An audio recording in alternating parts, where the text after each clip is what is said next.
Au début, t'es un peu impressionné par tout ce qu'il y a.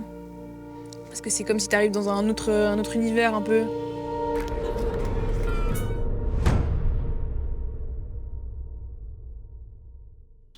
Nous on arrive la veille, on arrive le 27, l'après-midi en TGV, sachant que Binta va combattre le 28 au matin.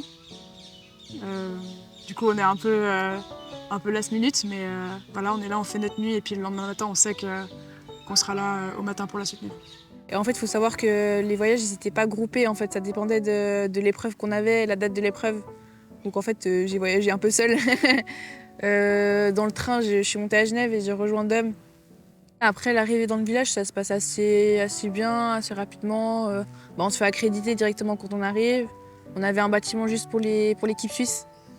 Donc ça, c'était vraiment cool. Donc on est arrivé, puis il y a eu un meeting avec d'autres athlètes. Et on nous a un peu briefé sur comment ça allait se passer. Donc voilà, à mon arrivée, c'était bien, tout s'est bien placé. J'ai visité un peu. Et ouais, au début, t'es un peu impressionné par tout ce qu'il y a. Parce que c'est comme si t'arrives dans un autre univers un peu. En partant, je pense qu'elle était assez prête, assez déterminée, concentrée sur son objectif. Donc on l'a laissé se préparer, on lui a laissé son espace. Au départ, il n'y avait que moi et Dom et Siro, donc le sparring, qui est aussi le frère de Nils. Donc ouais, les derniers jours, c'est surtout un peu du judo, mais vraiment juste pour le feeling. Avoir un peu les sensations dans les mains. Après, c'est assez individuel. Moi, j'aime bien quand même faire du judo jusqu'à la fin. Dans les premiers jours, je me sens quand même un peu différente que dans une compétition normale parce qu'il y a beaucoup plus d'engouement aussi avec les médias. Mais j'ai essayé de rester quand même focus, rester concentré sur moi, sur ce que Tatsuto me disait, sur ce que les entraîneurs disaient, sur mes stratégies.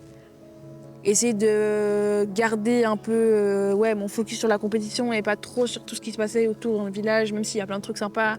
Bon, du coup, ce premier combat, il faut savoir qu'au judo, c'est assez brutal.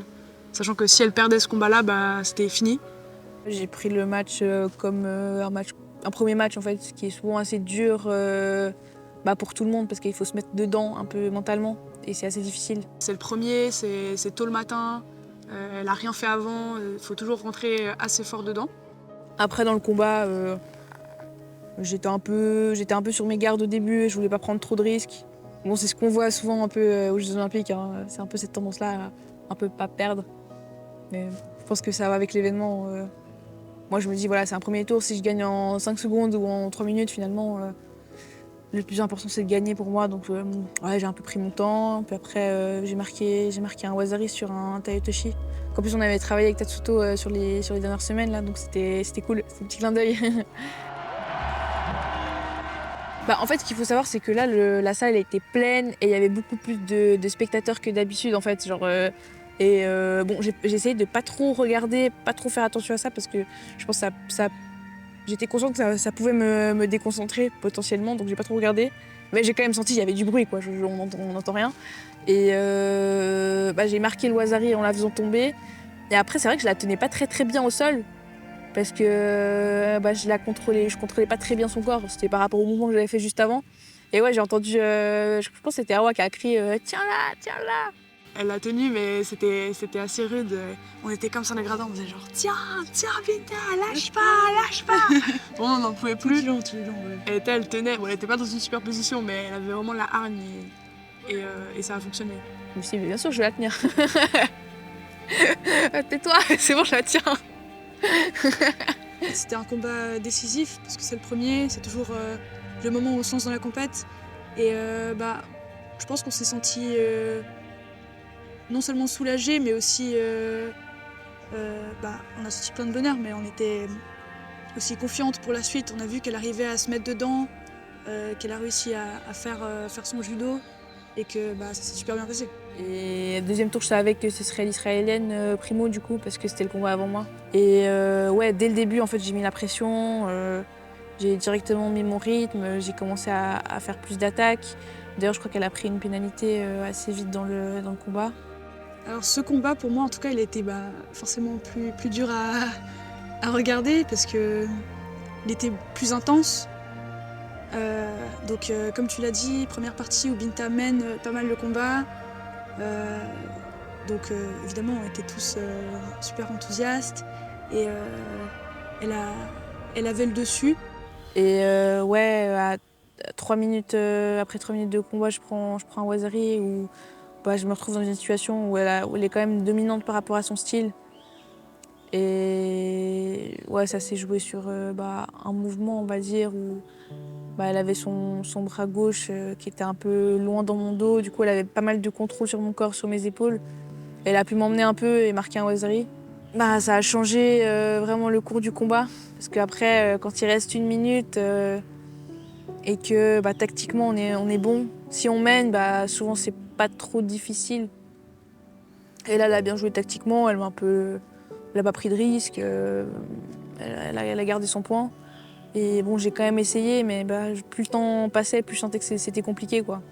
Après, je gardais espoir, j'ai pas abandonné. Mais forcément, quand tu vois les secondes qui passent, tu sens aussi les chances qui se réduisent un peu plus, un peu plus, un peu plus. De mon point de vue, c'était un bon combat. Elle a vraiment fait du bon judo comme elle sait le faire. Dès le début du combat, elle était assez agressive. Comme elle dira, elle menait un peu la barque. Et ouais, elle a pris ce Wazari vers la fin. Elle n'a pas su mettre Ippon ou revenir au score à ce moment-là.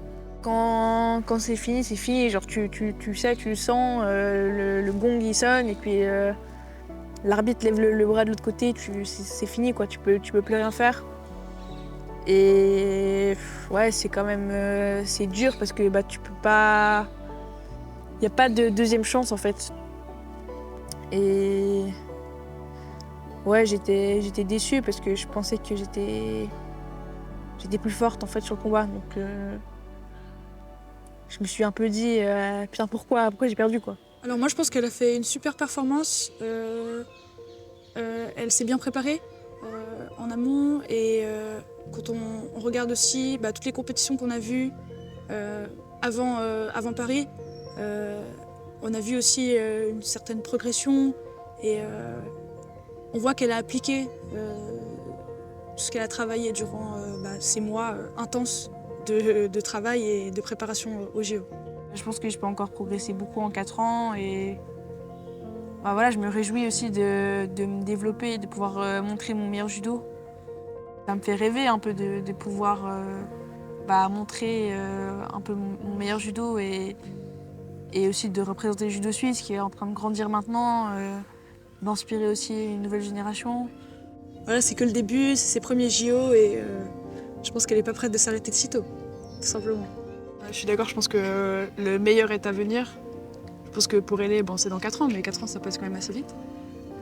Ouais, le prochain cycle olympique, je pense qu'elle va y aller avec encore un peu plus plus d'expérience. Là, c'est aussi ses premiers JO, 19 ans, enfin, c'est tout nouveau. Mais je pense que dans 4 ans, ce sera vraiment très très bien.